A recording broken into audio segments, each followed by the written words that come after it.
Big up to everyone in the building. Angry Gooners. Where was my intro today, man? Didn't even start. Big up to everyone. Angry Gooners in the place. Waffle Don and my main guy, Tony Claw TV in the building. Yeah. Before we start, everyone slap up the likes. Now, I just want to just clarify something to Moss Sports World. Yeah. We call this show Angry Gooners. We're not always angry, but it's a catchy title, and we want to capture people in. So, we're not always angry. And apart from, having our discussions backstage and stuff, man, we just love the bit of the banter as well. But you know what? Today, we don't know how the conversation's going to go. But anyway, without further ado, he's not a guest. He's part of the show. Big up to yourself, Tony. How you doing, my brother? Hey, see people, yeah. I mean, busy day for me, man. But we're back. Angry Gooners yet again, another week again, another Angry Gooners. I mean, shout out to Chris Moss. I mean, I've worked with him before. He hasn't been on my channel as a guest for a long time. To be nice to have him down here. Anyway, probably maybe next week I'll reach out to him so that he can come and have his own say, But I mean, he's dropped a few comments, on my channel on this same Angry Gooners stuff. Now I need to drop this one with you. But see, yeah, the thing there is the team has to give you something to they have to give you something to be happy about, innit? I mean, when you're losing, yeah, in a preseason game to Tottenham Hotspurs, yeah, your biggest rival. I mean, in a preparatory game. But we all know there's nothing like a friendly when it comes to rivalry between Arsenal and Tottenham Hotspurs. We all know that it's real. It's real. It's for real. We want to take each other's heads off. There's no friendly about it. So when you lose to them, yeah, when you've spent £185 million additional money this summer to the squad, you want to see your main players play. You want to see the players you've just brought from a different market to gel with the squad that you already have. And when you're not seeing this clear patterns of change, different patterns of change, a different system, you're not seeing what the new guys you've literally bought with nearly up to about £200 million. You've not seen any changes being effected to the team. As in, why would you be happy in any way? I mean, Chelsea have done business here and there. We could see it in the style of play. Mind you, they went on to win the club World Cup, innit? Yeah. Mm-hmm. After that, they're taking the lead against the German Invincibles just now when I was, spying on them. Now, see, yeah, that's what I call progress. I mean, you bring in players and the new players. I said, Scott, bro, look at they brought in what's that name again? Was Esteval. it guy from Brighton? Pedro? No, Pedro, yeah, João Pedro. I think it's Yao Pedro. João Pedro, yeah. João Pedro. Yao Pedro. Yeah. And Pedro was scoring in the Club World Cup. He's a new signing. Now, I'm not pitching Yao Pedro to any of our signings. You see improvement already with the team. You see the new guys that they've just brought have an effect on the team.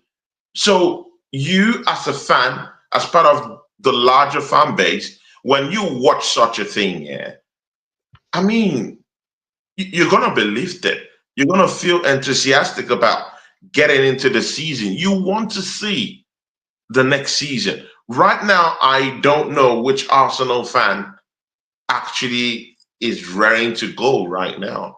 When you see us losing to Tottenham Hotspurs, I mean, don't even talk about that Villarreal game. I mean, well, again, I'm Chris Moss. I'm just giving you footnotes to why I feel we are on on the correct landing to actually say, hey man, you know what, yeah, we have to do a little critique here and there about what we're seeing. It's not all rosy, in it. I don't know about you or what you think about it, but I just felt the need to clarify this stuff because, I mean, if you're happy going into the next campaign with the clear lapses that we have, I mean, man, good luck to you. So we're gonna have to talk about it anyway. We need to talk about the game. Was it Wednesday that we played or Thursday? It was Wednesday, wasn't it? Yeah, we played Villarreal on Wednesday, last Wednesday, and the result was 3-2 to Villarreal. We started okay the first 15 minutes, but then after the first 15 minutes, Villarreal quickly came back into the game.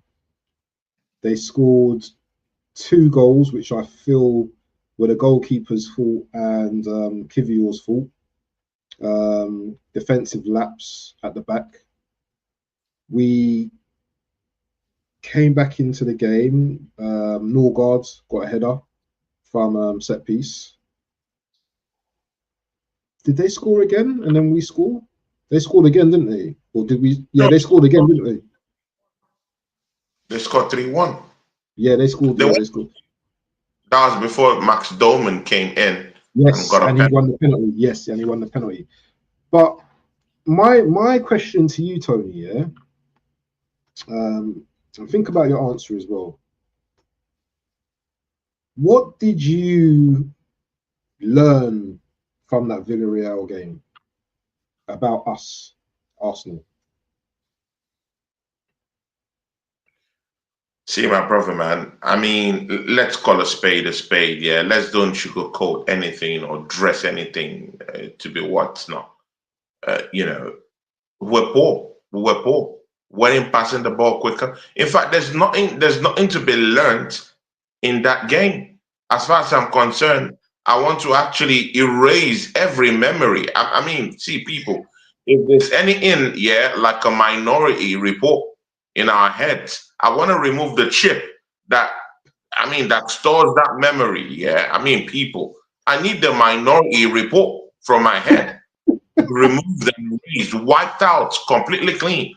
Bro, how are we at home and we allow our former player, Pepe, who was wheelbarrowed away from the football club, come and dunk on us, scoring the first goal against Arsenal at the Emirates Stadium? Oh my God, man. I mean, I felt like throwing up when Pepe scored that goal, bro. You ain't got no bad feelings towards Pepe, though, have you? Huh? You don't have bad feelings towards Pepe, though, do you? No, I don't have bad feelings towards him, but bro, that's a castaway from our football club, and he's coming back to score against us. As in, doesn't it hurt you? Doesn't it leave a bit in your mouth? Of course it See, after you wheelbarrowed away from your football club, come and score goals for you, and in that same match, no attacker of yours scored a goal. No, put it into perspective. Odegaard is not an attacker. Norgard isn't an attacker. So none of our attackers scored a goal on the day. But Villarreal attackers got scoring that day. Danjuma, who was wheelbarrowed away from this league, bundled away. He wasn't good enough for Everton, and he was bundled away, came and found joys at the Emirates Stadium. I mean, when you look at it, we weren't passing the ball quicker. We look far worse defending now. But you know what? I will still take it with a pinch of salt anyway, because I know that's not our first choice defense going into the campaign. I'm glad you said that. So that's why I won't, overblow it. But again, we had Villarreal. Sometimes you just have to go with the, with the litmus test placed in front of you. Rather than hypotheticals. Okay, is it gonna be the same? No.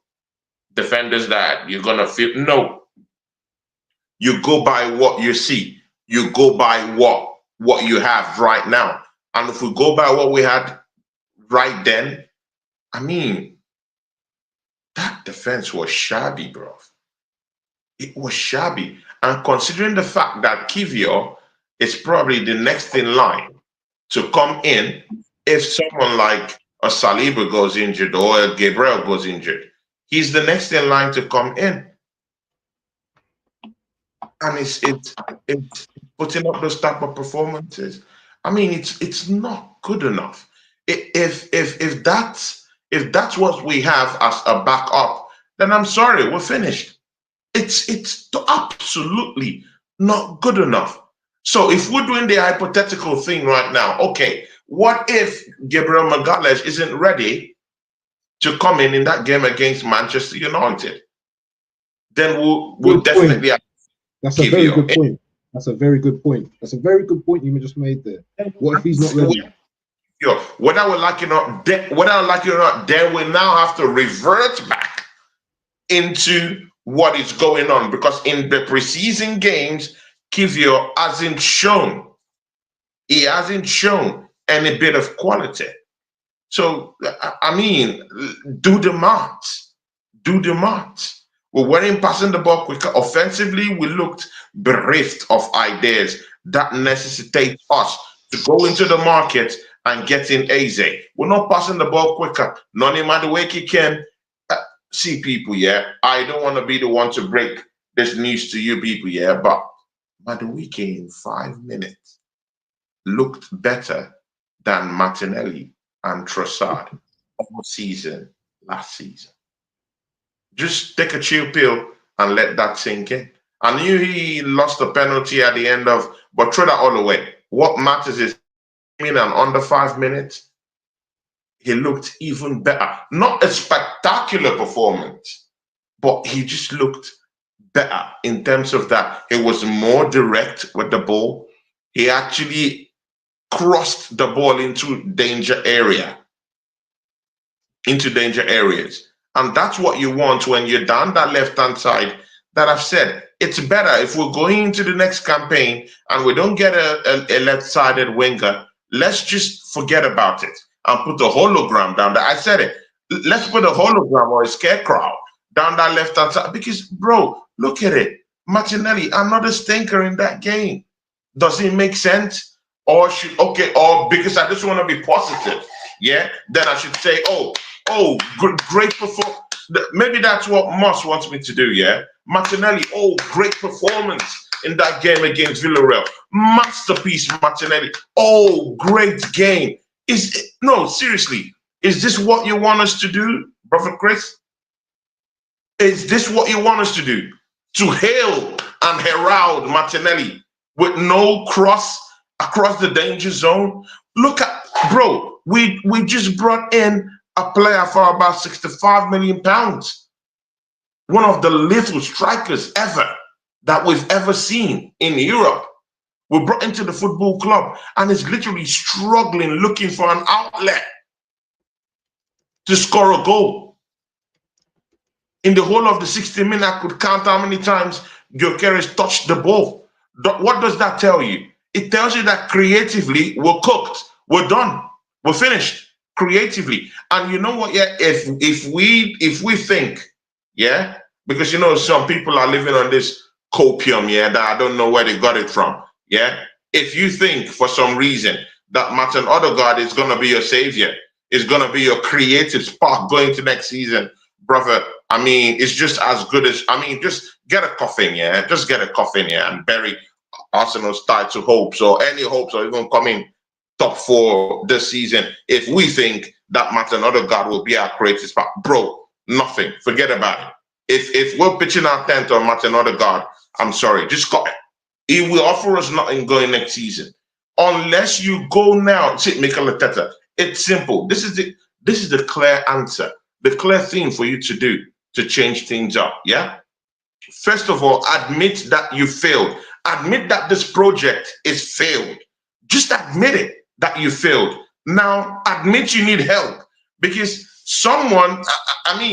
if you're saying to yourself, yeah, that I haven't failed yet or whatever, then you don't need a solution. You first have to fail, then look for a solution.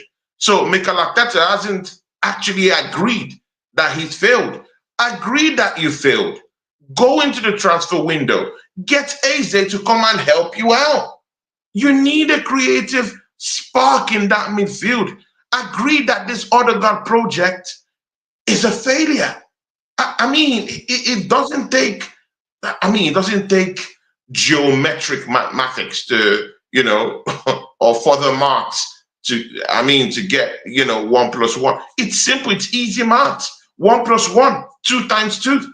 It's easy. Odegaard has failed as a creative spark. He's not mobile in the middle of the park. He's looking on sideways passing, dressing the ball 15 times, sending it back pass through to David Raya. I mean, he offers us nothing, innit?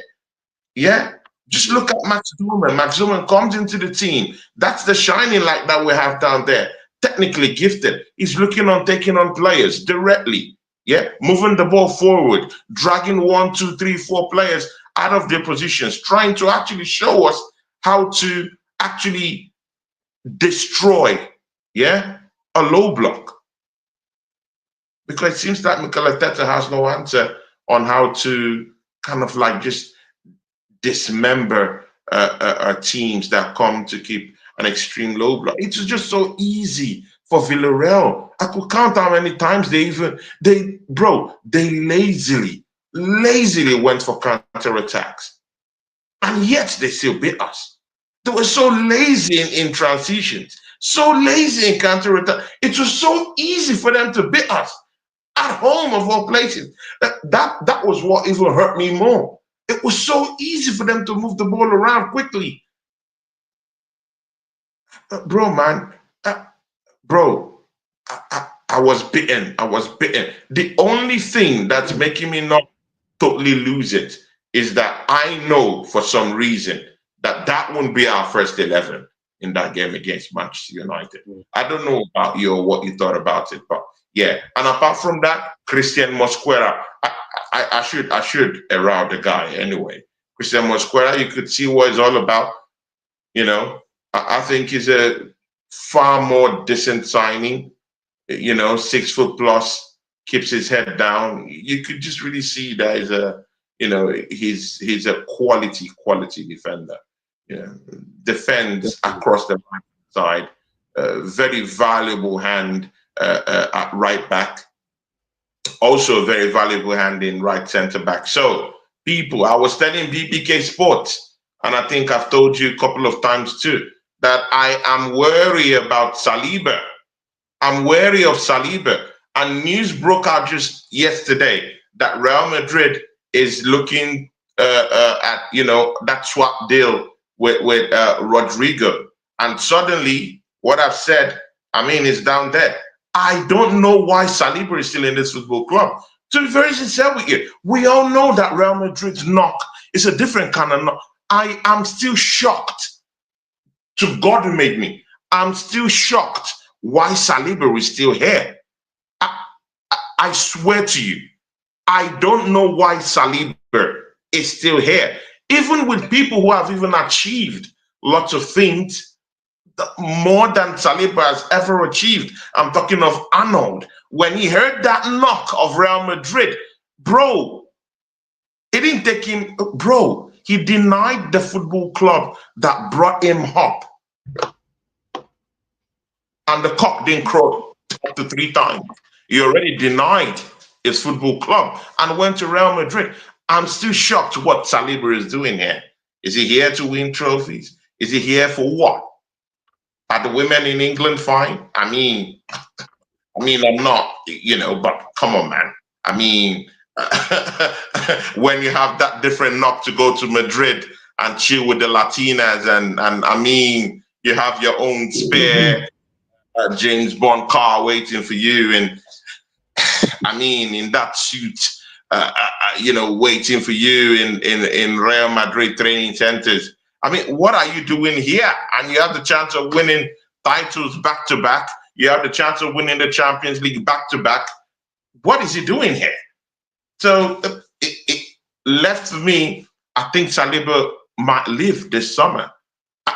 There's every evidence points to that because we already. How long we got the transfer window left? Let me Still just got land this. a month. Arsenal Okay. already has Arsenal already has a ready-made tailor replacement for him in Christian Mosquera. Why do you think they went to bring in Christian Mosquera? They're preparing for the U-star of Saliba. But they did say there was going to be a big sell in it. That we will make a big sell. Does that pave the way? Okay, let me go through some of the comments and I'll ask you another question after that. Yeah. Static, Abs, Tony, what did you think of the boos to Pepe?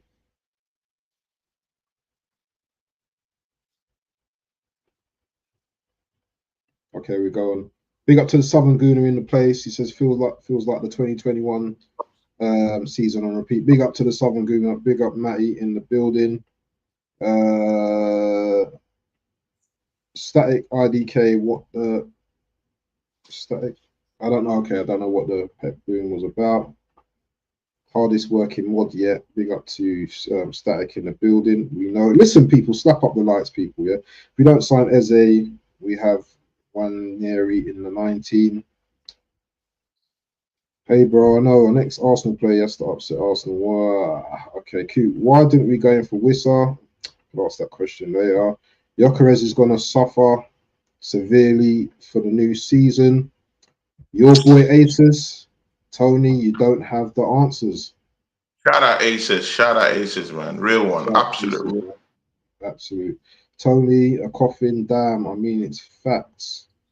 To get the best out of Gyökeres, Arteta's got to change his system, but he won't do that. We're going to talk about that in a moment. Yeah, big up to AFC Always. His birthday tomorrow as well, so I'm probably going to wish that. Yeah, I'm probably wish happy birthday on the watch along tomorrow. But yeah, big up to you as well. I mean, let's take a pause there, man. AFC Always, absolute real one. He supports me. He supports me on my now all the time. He's an absolute real one, and I pray that God will bless you, my brother, man. Everything you do for us, God will bless you, AFC Always, because I mean, you take out your time, yeah. I mean, busy schedules.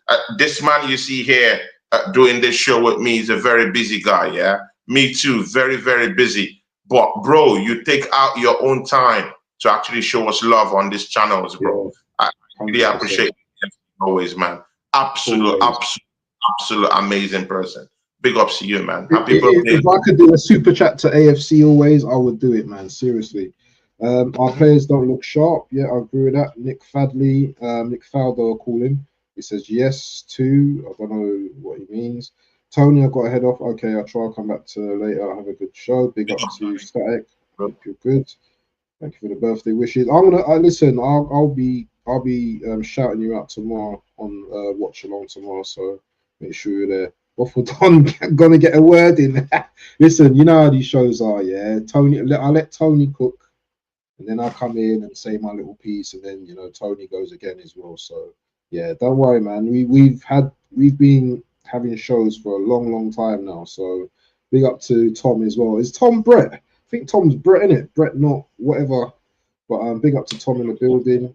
AFC Always. I mean, if we don't sign Eze, have Ranieri in the 10. Yep, definitely. Abs and Tony, thank you for the birthday wishes. Much appreciated, my brothers. But I'm gonna wish you birthday tomorrow. But anyway, let's get back to what you were saying about Saliba now, yeah? Because for me, the first game of the season, yeah, if Kivior wasn't fit, if Gabriel's not fit, I would have went with Mosquera and Saliba. But you've just opened up a can of worms now, saying that these guys want Saliba now, yeah. So what are we getting in exchange if Saliba goes to Real Madrid? Because I've not seen the links, to be honest with you. No, we'll be getting Rodrigo. I mean, that's the basis of the whole. That's the basis of the whole swap deal. So it's a direct swap. No funds involved in any of the exchange. It should be a straight swap because they value Saliba within the same range that they estimate Rodrigo Goaz also. So it's just going to be a straight swap deal. But Arsenal need to ask themselves that question. I mean, is that deal really worth it? I mean, I know our left hand side stinks, yeah, but to lose Saliba right now, I mean, you just have to ask yourself, is that the right course to go? I mean, see, people, yeah, I don't doubt in any way Christian Mosquera's quality. In no way do I mean, for 2 games now, I think he's been the best player on the pitch for us, apart from Max Doman. He's that guy in that defense that I mean that mopped things up. But again, he's new to this league. It needs time to bed into the team. So he does have to play alongside Saliba at times, or alongside Gabriel to let's allow them bed him in just a little bit, so that he won't just be gazumped by the pressure of this league, because this league, I mean, it's high pressure, man. So, and it can dampen your progress. So I wouldn't like to lose Saliba. Now they're now talking about a straight loan deal with the option to buy, and Arsenal will have to pay 80% of Rodrigo's, pay wages. So there are 2 things they're throwing out there right now. One is the swap deal. I heard that around 12 a.m. today, this morning, Arsenal sent in a loan offer for Rodrigo, and that Real Madrid is still considering that loan bid. So I don't know which one is going to happen, man. I mean, it's also confusing, isn't it? You just dropping this news is brought a lot of shock to me now, because it's almost like you just hit me with a dagger, or you've hit me with an arrow right in my heart to tell me that Saliba could be off. How are you going to hit me like that, Tony, man? You just punched me just like that. I mean, bro, read the lines. You had me on the ropes last week, and now you just knocked me out this week. Just read the signs. The signs are there. But again, it's what you have always been saying too. There will get to a time when these players become more mature and their eyes become to open. It now becomes open. They now see. They take a look around them. And again, oh my God, God bless our brother, the Southern Gooner. I mean, people, he's not here yet, but I always he'll be back on Sunday, I think. See, the Southern Gooner people, just give it up. Yeah, he's seen all these things and he's spoken on them. You can literally take videos of his shows 2-3 seasons ago and play them now. Everything verbatim, correct, as he said it. There will be a time. He kept on saying it last season, 2 seasons ago. The Southern Gooner, shout out to him. Yeah, he said, you know what? Yeah, these players will start taking a hard look at themselves and players around them. Phil Foden has won everything that football has to offer. He's now looking at Eze. He has just recently won the FA Cup. Bro, everybody around them are out here winning trophies. They're looking at Chelsea. They're looking at Cole Palmer. Lifted the feet. Bro, what do you think Saka is thinking deep inside? What do you think Saliba is? I mean, he's looking at all these clowns around him. I mean, lift trophies. Big time trophies. He will be the clown of the century when he gets that knock on that door from Real Madrid, bro. And you don't take the opportunity. I will clown him out, straight out.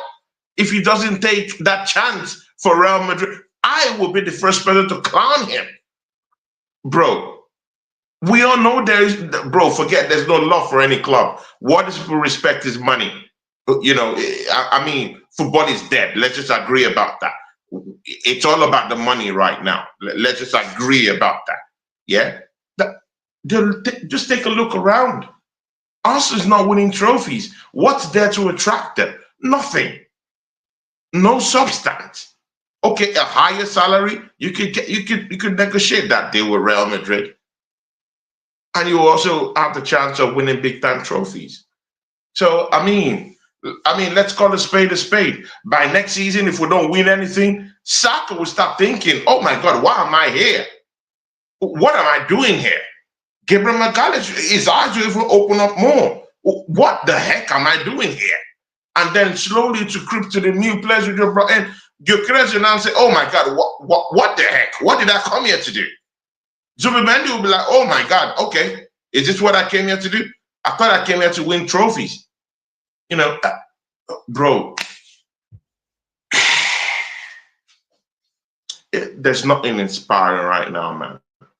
The only thing I'm hanging on right now is that the first 11 we've been using in our preseason, I don't think that's the first 11 that's going to play in the real campaign. That's just what I'm holding on to. And if I'm holding on to that, then let's see what happens in that opening game against Manchester United. So do you think Saliba goes before the end of the transfer window, or No, goes in January? Because it will be a deal that's very, very difficult to, as in the paperwork should be so difficult to trash out in less than 2 weeks. So it would take a little bit of time. It might drag onto the dregs of the transfer window closes. Lots of paperwork, lots of agreements. Because don't get it twisted. There's lots of wages between these two. Goers is asking Big for wages. Saliba is already on an astronomical number too. So Real Madrid will be looking on, negotiating some certain kind of deals with him. Arsenal will be thinking of breaking the pay if there's any cash involved into several installment payments. Yeah, of course, Arsenal likes to do the deal. So if there's any payment involved, Arsenal would like to break it. They have to negotiate about those installment payments. They have to there's a whole lot of things to negotiate. So it's going to drag to the end of the window. So I don't know. That's why a loan deal suits both parties for Rodrigo. It suits both parties. And mind Are you happy with that? Are you happy with that? Are you happy to get Rodrigo in? Yeah. On loan, yeah, sure. Of course, it works. Mostly because it'd be a loan with an obligation to buy, wouldn't it? Yeah, of course. But again, mind you, we also still have to be quick with that because Saliba isn't only the bigger option that Real Madrid have in that role. They also have Konate, who they could take in from Liverpool quite easy. His contract runs out next season. So I mean, that's a more easier target to get. I mean, you could rate him I slightly rate Saliba more than him, but I think they're of the same class. I think they're of the same ilk. But he'll be more simpler. The deal will be more easier to actually negotiate with Liverpool for Konate. So Real Madrid could abandon that deal and go for Konate and just ask for a straight cash from Arsenal for Rodrigo. But the good thing is that Rodrigo likes Arteta for some reason. I don't know.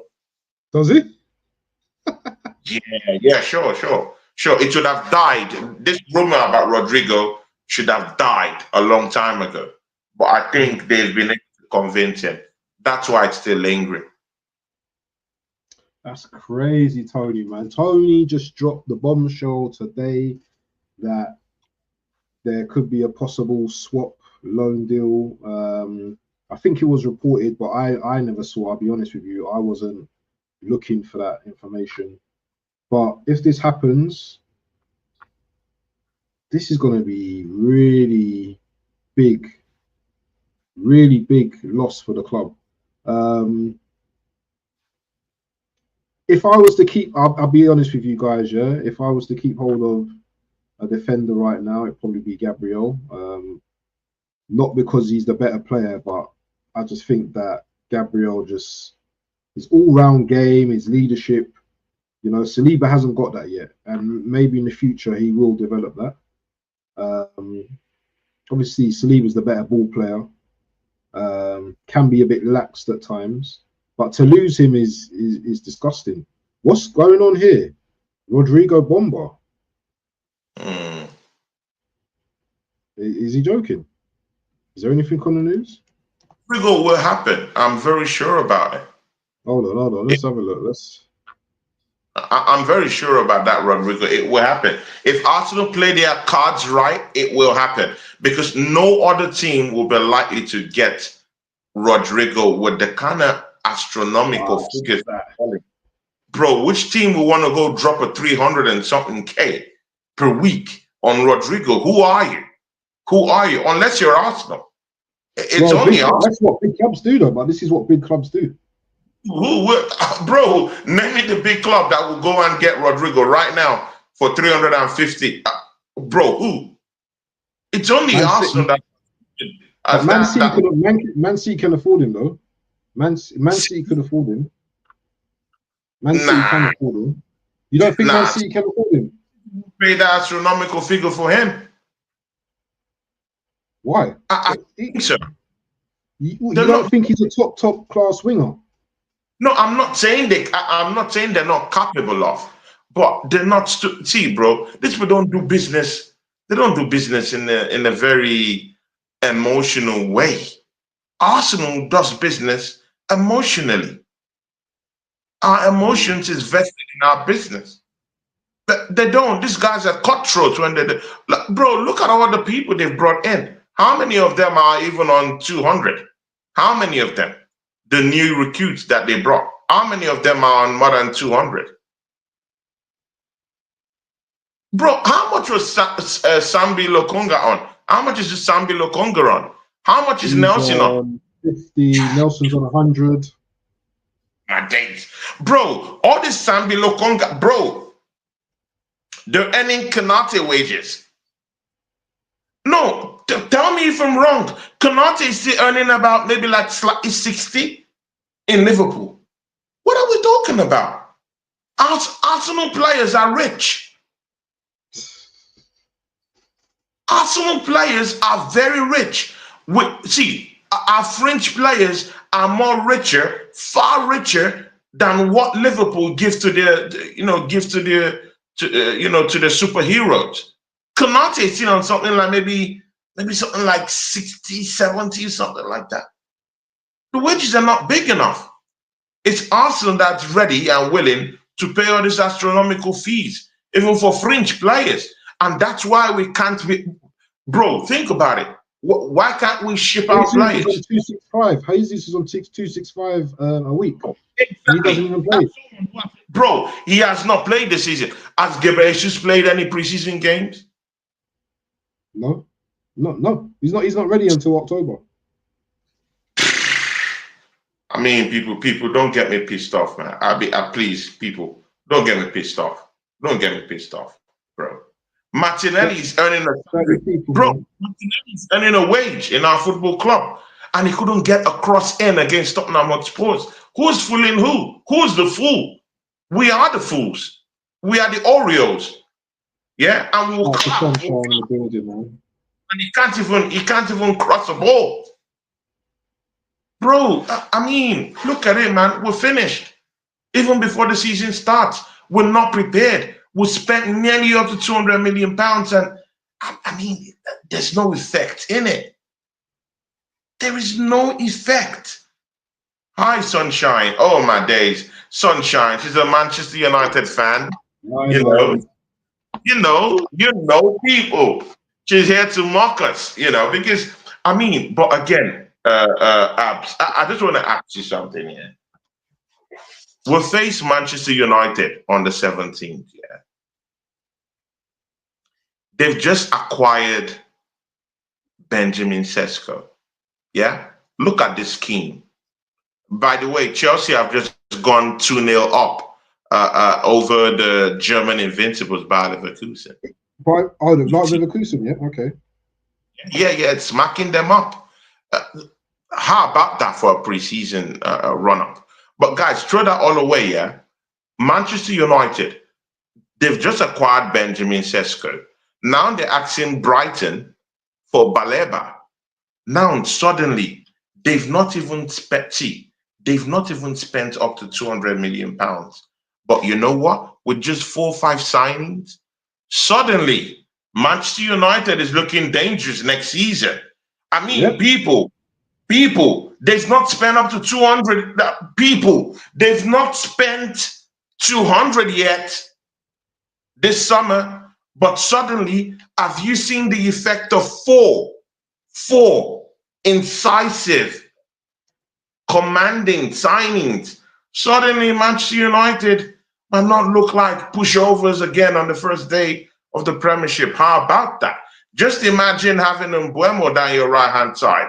Imagine you have a Cunha down your left hand side, and with Bruno tucked in that number 10 position, and you have Benjamin Sesko down your number 9, and Baleba just sits in that midfield for you. People, that team looks like a straight top 14 already, even before talking.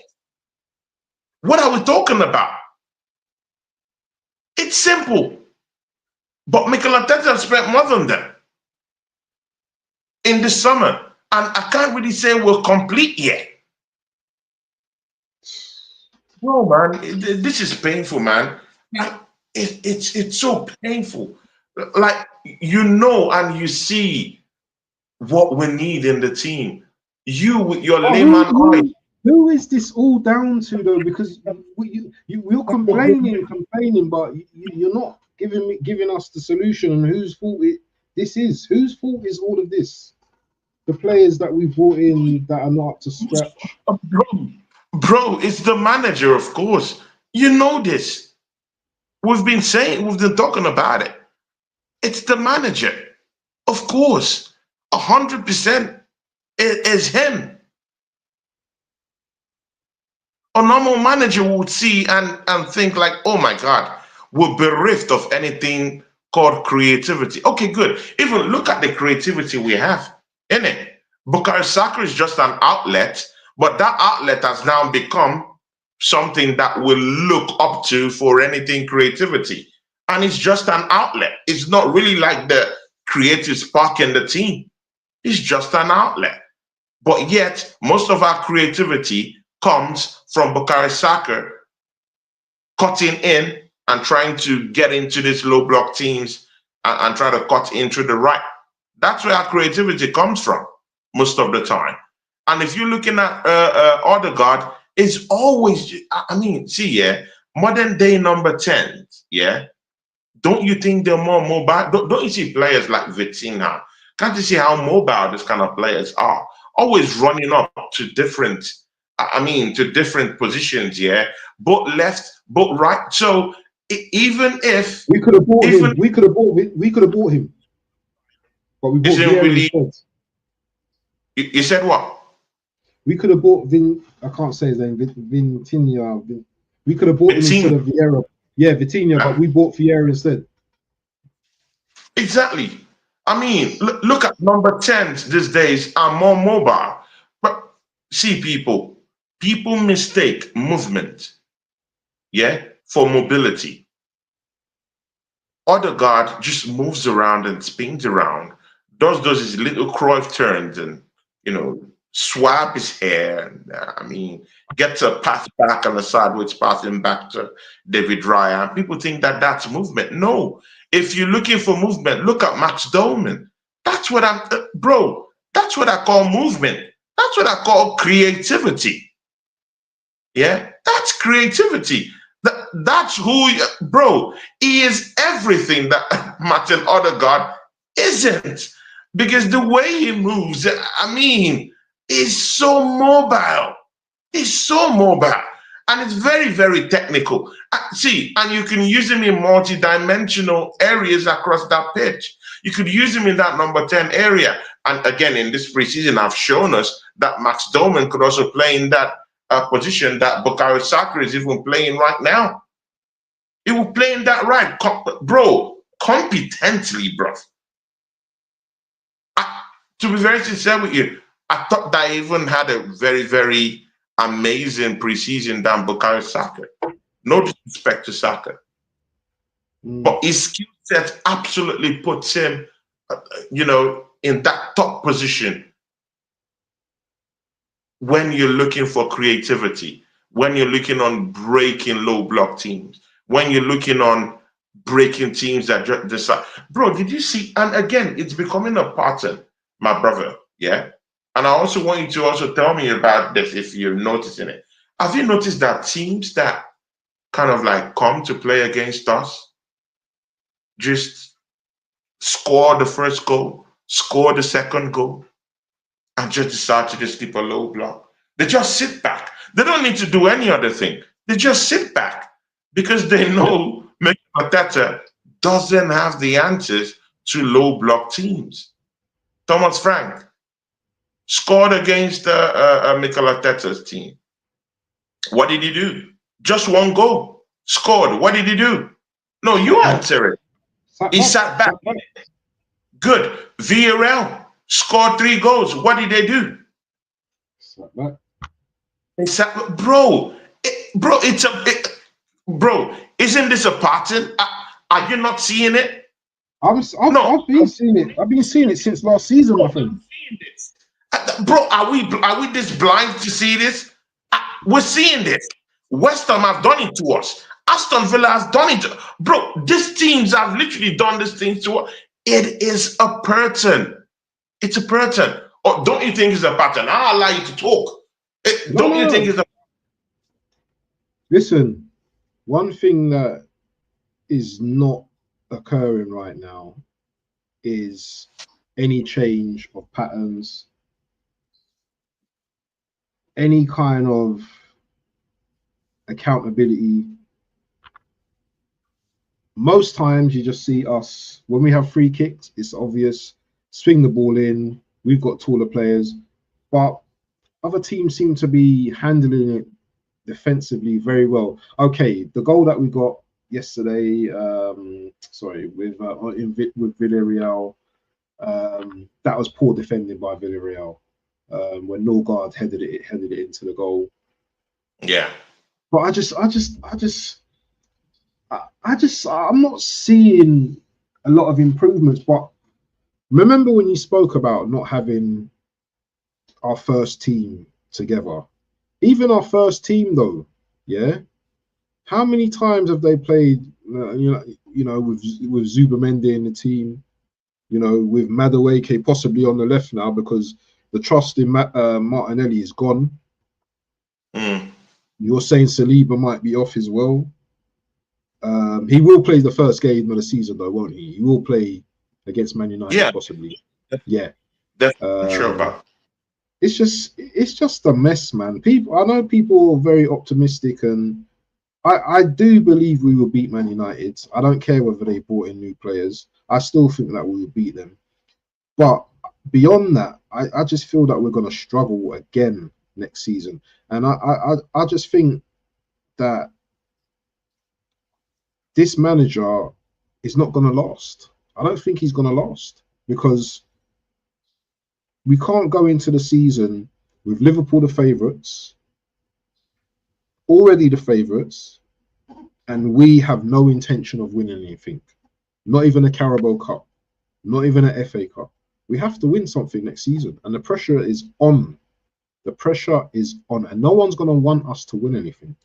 They want us to have a barren spell of 6 years of no trophies, which I get. I get your rivals and stuff, but the pressure is on, and I don't want to hear about the Cronkies keeping this manager beyond, a very bad spell of games where we're literally just struggling. We're literally, because forget about this top 4 bullshit. I'm sick of it. We're hearing like Newcastle now. Once that Newcastle going to finish above us now. Who cares? I only care about the number 1 spot. Yeah, that's all I care about. I don't care whether Chelsea or whoever finish above me. What, you're going to get a trophy for that? It's all about trophies next season. I don't care how we get them. We have to win a trophy. And even me and you know that winning an FA Cup and a Carabao Cup is not enough. If we win 2, then that's respectable. But the big prize is the Premier League and the Champions League. And the amount of money this manager has already spent, yeah, we should be challenging, like, I mean, challenging to the last day for these competitions, which we did 2 years ago or 2 seasons ago. But now we've just gone like that. We've gone like that, and now we've gone like that. And I don't understand. People might call it Arteta bashing. I don't care. It's just constructive criticism. I don't understand, and no one understands why this manager has turned so negative towards the team. Why is he so like defense, defense, defense? What's happened to the attack? Why doesn't we've brought in a striker, but I guess it's gonna take time for him to why am I giving excuses? Why am I giving excuses, man? I shouldn't be giving excuses. It shouldn't take that amount of time. Did you see Rio for Liverpool? Did you see that Rio guy for Liverpool, that young guy for Liverpool? Did it take him time in pre-season? 16-year-old scoring goals. No, but I don't want to concern myself with what Liverpool is doing, man. Yeah. I mean, Yeah. It's painful, man. I mean, like strikers. Yeah, that's our rivals. Let them do what they have to do. They're already doing what they have to do. Bro, do you even, okay, let's even talk about our own. I mean, you just talked about a youth player for Liverpool. How about our own? How about Waneri? Bro, you tell me. He looked good. He looked good. Do you think that Waneri is going to be given a chance this season? I mean, last season, we saw what happened to him. It's not like we're blind. We saw. We have that evidence. It's already in the bag. We saw it. That the manager doesn't trust him. So, I mean, to what extent do you think he's going to pass? He signed a new contract today. He signed a contract today, Waneri. Bro, so I'm sure. He signed the contract, but bro, I know many players that signed the thing, and this manager completely did a 360 and denied them. He betrayed them. Bro, bro, what deals are we talking about? Are you talking of Tierney that was betrayed in this team? Emmy Smith-Rowe, who saved this manager's job? Bro, this manager has betrayed lots of people who had contracts, viable contracts in this football club. What are we talking about?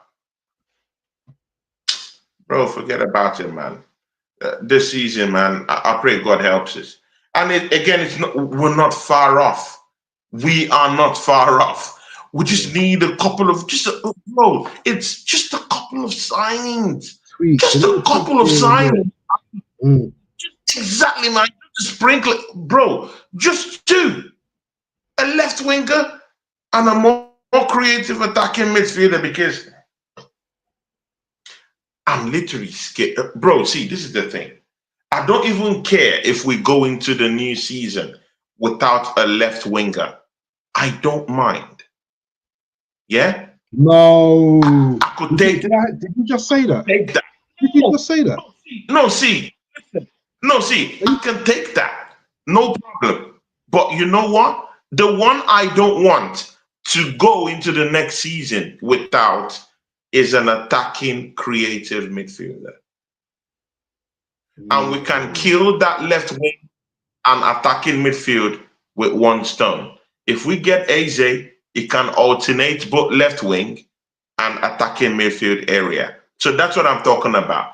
It is imperative, even if we don't get Rodrigo, because I'm looking at it like Arsenal spent lots of money this summer. Would they still have enough money to go get a left winger? We know how our football club penny pinch on things that doesn't really concern them. Okay, what is that Noni Madueke signing? I'm not critiquing him as a person, but that signing in itself, what is the use of that signing when we're linked with a Rodrigo? So why didn't you just use that money and just go get a Rodrigo?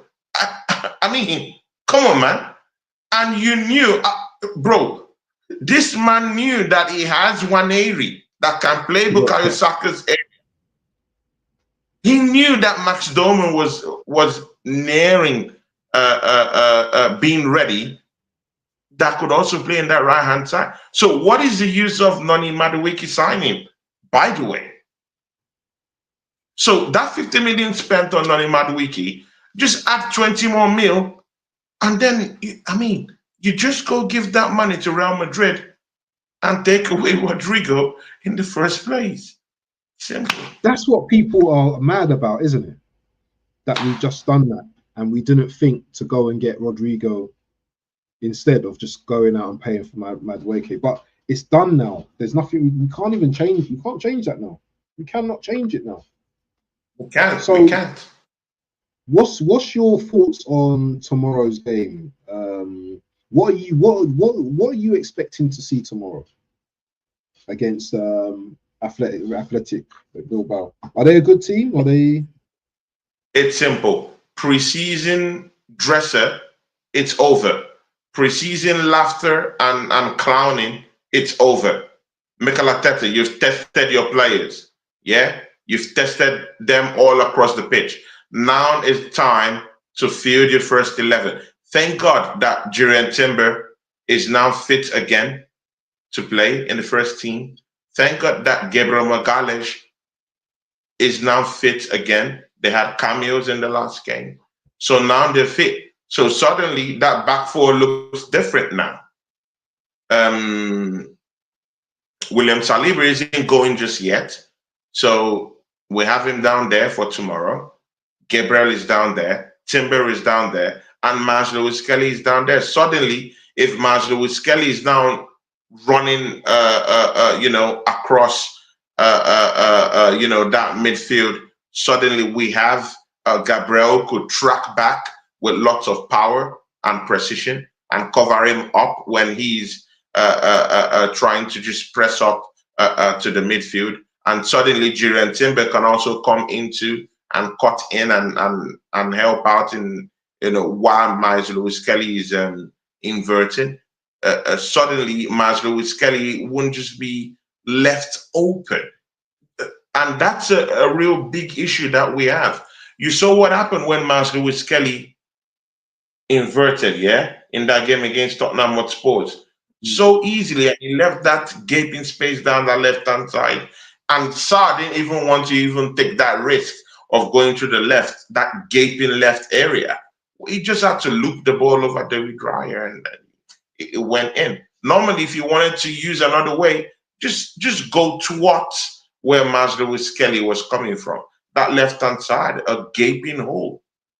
And Martinelli, who used to track back before through that left-hand side, doesn't do that again. I mean, every ounce of spirit in that guy's body has been sucked away.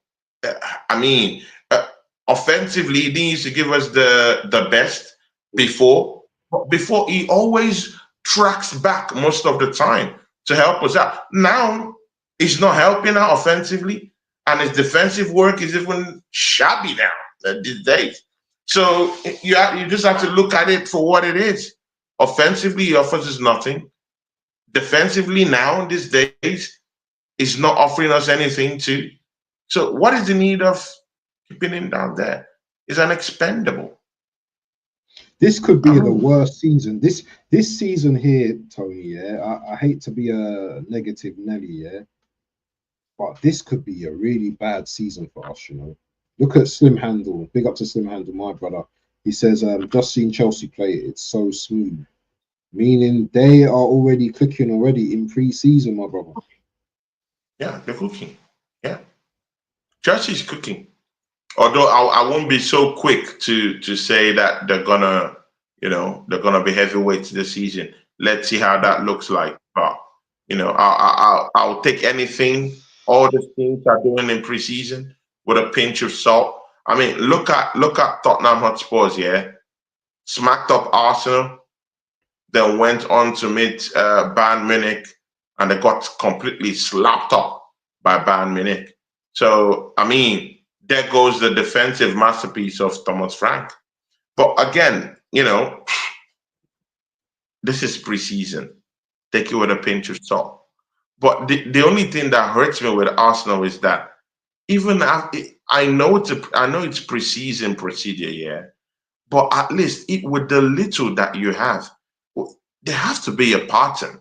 There has to be some little improvement that you see, and you say, "Oh, okay, we can work on this. We can actually move with this and get into the campaign and improve on that."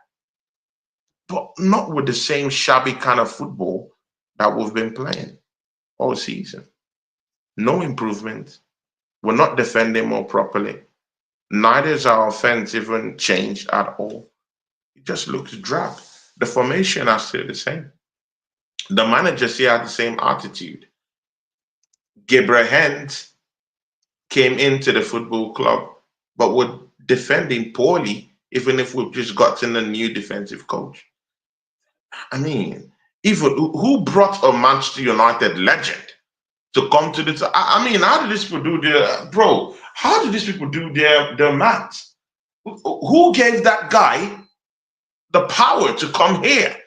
A Manchester United legend come down here to coach? How? In what way? Bro, man, there's some atrocities that have been committed by our football club. Bro, people will be turning in the graves. Yeah, upon the kind of defenders that we have of old in this football club, we went to bring in Gabriel Hines, a Manchester United legend. I mean, I'm not saying there's any foul play there, but I mean, come on, man. Don't we have our own players, former players, who we could give a job and get things done? Bro, man, this club, yeah, they spit on us. They spit on the old folks of this football club, and this is what we're getting. Now we can't even defend properly. Yeah, man, definitely, definitely. Is there anything you want to ask before we wrap up quickly? Because I'm gonna have to shoot off in a few minutes. How are we looking? Do you think we still go to Old Trafford and beat them? I know everything. I know it's been a lot of doom and gloom and stuff, yeah. But I just want to get your opinion if we can still go to Old Trafford and beat them, because I think that we still can beat Man United. I know they're getting in. They've got Sesko and they've got a good attack now, but I still think we can beat them. What do you think? It's still a maybe, although I still think we can beat them too. I'm with you on that one. But the thing there is that the manager doesn't have to tinker with his first 11. I mean, see, yeah, as a layman, for me, you as another layman, bro, just act as if you don't even know football. That's what I'm trying to say. That's what I'm saying, layman. You don't even need to know football. Just fixing that first 11, that's gonna win you something. It's easy. Don't tinker about. Don't put Kivio down there. I don't want to see Notgard in midfield. Bro, does this make sense? Because even a layman understands this. That Gabriel is your best central defender. That Saliba is the best bet to use in that right-hand side. That Benjamin White hasn't done enough in preseason to hold that fort down the right. Who's your best person there? Jurien Timber, Mars Lewis Kelly. That's your best bet. So unless the manager is fielding his first 11 that has the quality to get us over the line at Old Trafford, then we can as well just kiss the season goodbye. All I want to put the main 11, the 11 that we know is the quality to take us forward. That's what we're meant to do.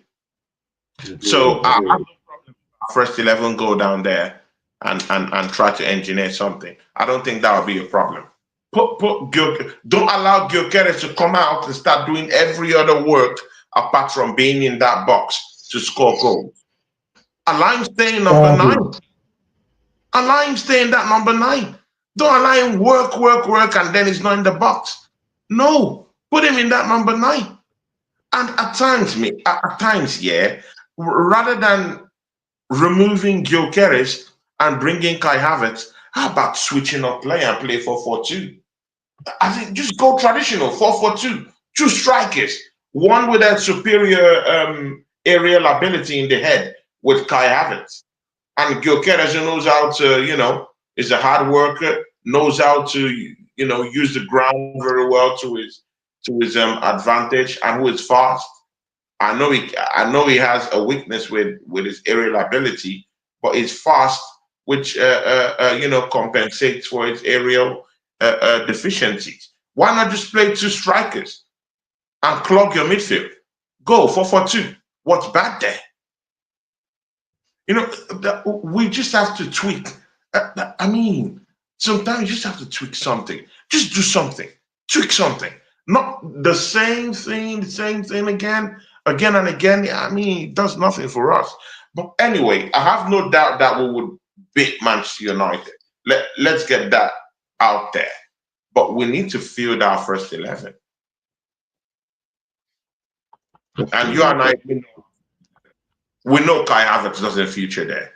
We know it's Saka. Yeah. The only traditional player in that first 11 that I want replaced is Martinelli. I think Noni Madueke is a more direct player. He's not the best thing to have, but he's a more direct. With what I saw in the last game he played, he's more direct. And it has always been in Noni Madueke's wheelhouse to always get into dangerous positions. Even for Chelsea, he didn't have the numbers in terms of goals scored down the left-hand side, but he always got into dangerous positions down both the left and down both the right, mostly on the right-hand side. But because of he has speed in it. He has speed and he has that, he has that great fast legs, so he can run at players. It's in his wheelhouse too. So he gets into dangerous positions. What he does with the ball in those dangerous positions are his big Achilles heels. That's his bigger problem. He doesn't know how to finish more efficiently, but he gets into those positions. So if you get into those positions and open up play, breaking low block teams, I have no problem. We have someone like Victor Gyökeres who you could just send those balls to, and he'll know what to do with it. Just get into those dangerous positions. Martinelli doesn't get into dangerous positions no more. So, I mean, I would start with Noni Madueke rather than pitching my tent with Martinelli or Trossard. By the way, Trossard will be leaving the football club at any time. I heard that Brentford is already having serious talks with Arsenal for his Usta. How about you? What do you think about this Trossard Usta? Yeah, we need to get rid of it. We need to start selling players, man. Do you know, we've got too many players that are just, Trossard doesn't want to be at the club anymore. He's seen Arteta's ways. So I'm happy to let Trossard go. There's no sell-on value for him, really. We're not going to get much sell-on value for him, but no, he's done okay for us. But we need to move on, man. We need to move some players on, and I just think some players, there's too much sentiment with them. I would sell Martinelli tomorrow if I had the chance. If we can get like 70, 80 million for Martinelli, I would sell him tomorrow. But this fan base, they so love him so much, the head down merchant. I have no sentiments to some of these players, man. I'm telling you, because he's not improving. He's just not showing. He's not. I don't know whether it's a coaching thing, whether it's a Martinelli thing. It's just not. How many times did I hear you talking about Martinelli last season? The amount of bad games, the amount of chances he missed last season, the amount of times we squabbled over this player, and I think it's just time to move on. But our manager doesn't want to sell him. He wants to keep him. Actually, club sides came for him. But they're not selling him. I've sent out the word and the information that Gabriel Martinelli is untransferable. That is, under no circumstance would anyone have discussions about Gabriel Martinelli, not even if good money comes in. So it's off the table. It's totally off the table. Now, as a manager who is willing to improve your squad and you want to win something, you have a chance of transferring a player that has been completely horrible for the past 2-3 seasons, and you label him untransferable. This manager is, I think it's crazy. The manager is crazy. Bro, explain. This is bizarre. Like, I mean, explain any other kind of explanation, like why you would label Martinelli untransferable. You must be crazy. Bro, I've not, bro, I don't really understand that. Someone who can't even, bro, he must be crazy, bro. I've come to that conclusion that the manager, I mean, there's some sort of mental illness out there. I mean, I don't mean to, diminish people with proper mental health. At least those ones who know they need help. This manager thinks is wise. I mean, before help is administered to you, I mean, you need to look deep down and accept that you need help. This manager thinks he's wise, and we that really understand what's going on, we know he's stupid. We know he has a mental illness, and he's so proud. So, I mean, let's just hope that his pride doesn't stand a chance when he faces Manchester United. That out of his over-bloated ego, he wouldn't say Kai Havertz start the matchup on Sunday. You could say that. That's literally what I'm talking about, mental illness. Because he might say, you know what, yeah, let my ego come in the way. This manager can do it. He can take Kai Havertz, start the game for me. Not God, start the game for me. He can literally do that. We know it's in his wheelhouse to do these things, to do these evil things. He can. So we just have to pray that, that the Holy Spirit touched him on the 17th and I could turn born again and change and, give Arsenal fans what they want. Put our first 11 there before the window ends, get Rodrigo and get Eze. And if he fails, he fails. He lives with his head held high at the end of the season. If he fails, he fails. Then he knows, oh, okay, I can't hack it. I can't hack it. But at least you brought 2 big signings to Arsenal at the end of the summer transfer window. We'll hail you in that. And then you can sail through the sunset with your head held high. At least you brought in some capable signings. But, you don't bring anyone like Eze. You don't want to go for a season, you lose everything. Bro. Definitely. Listen, we got to come to an end, yeah, because it's dark and I need to go and do some things and stuff like that. But yeah, Tony, it's been a great show, man. The thing is, man, I could do this show for 2 hours and chat to you, all the time. But I've got commitments, I've got other commitments to get on with.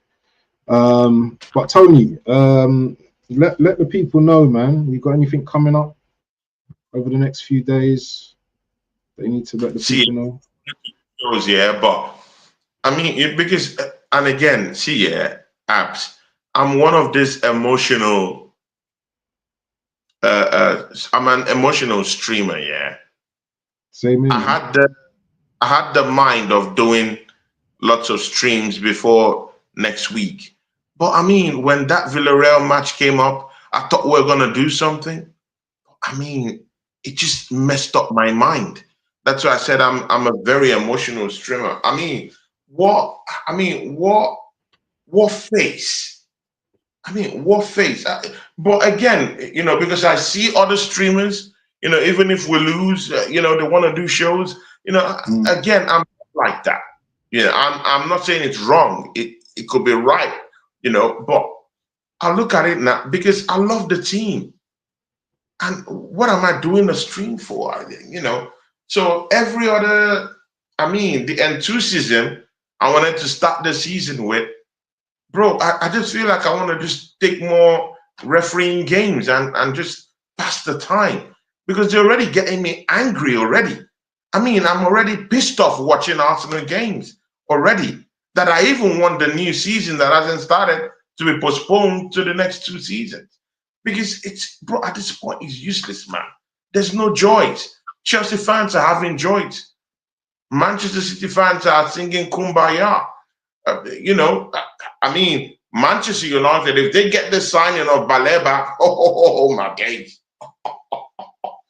Oh my days. That would be a different that would be a different song. Because Benjamin Sesko, Umbuemo, Kunha, Baleba.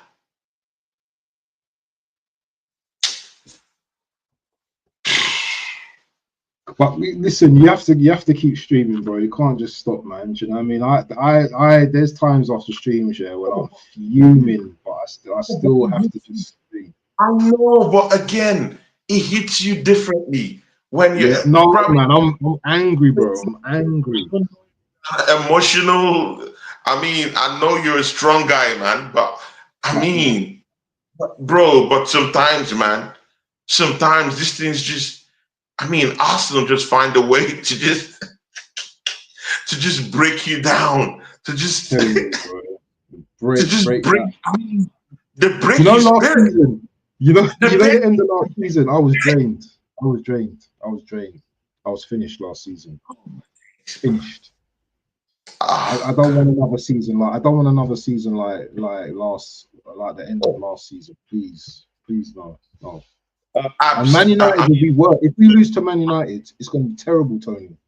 If we lose to Man United, it's going to. I don't care if it's the first game. Oh my days, man. Can you imagine? Your boy, is it Mark? Is it Mark? Oh my days, man. Flawless. Oh days, man. Oh no.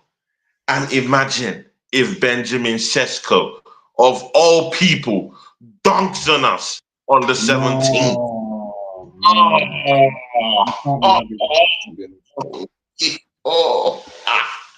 Oh no, people. Just imagine. Oh my days. AFC always, big up to you. Big up to you, man. Listen, we're gonna have to close up the show, yeah, because it is dark. And listen, I'm in trouble. Big up to everyone that's joined the chat today. Big up to AFC always. His birthday's in a few hours' time.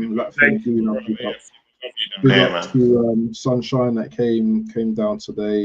Boy 10, Slim Handle, Caps, obviously my brother.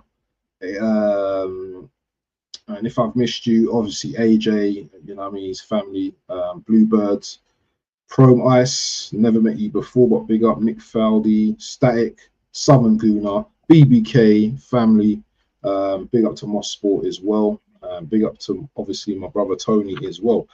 Don't tell me Eros has just entered the building, man, but big up to Eros as well. He just said good stream. Man like Geordie Dread. Listen, this is my brother here, listen.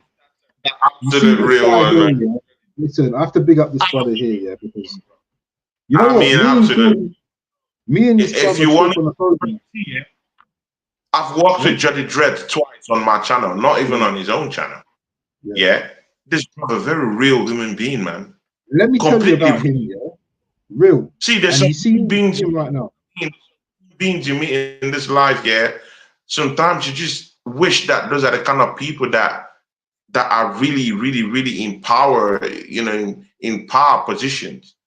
That brother, there's no iota of pain in his mind towards any other that absolutely amazing human being, man.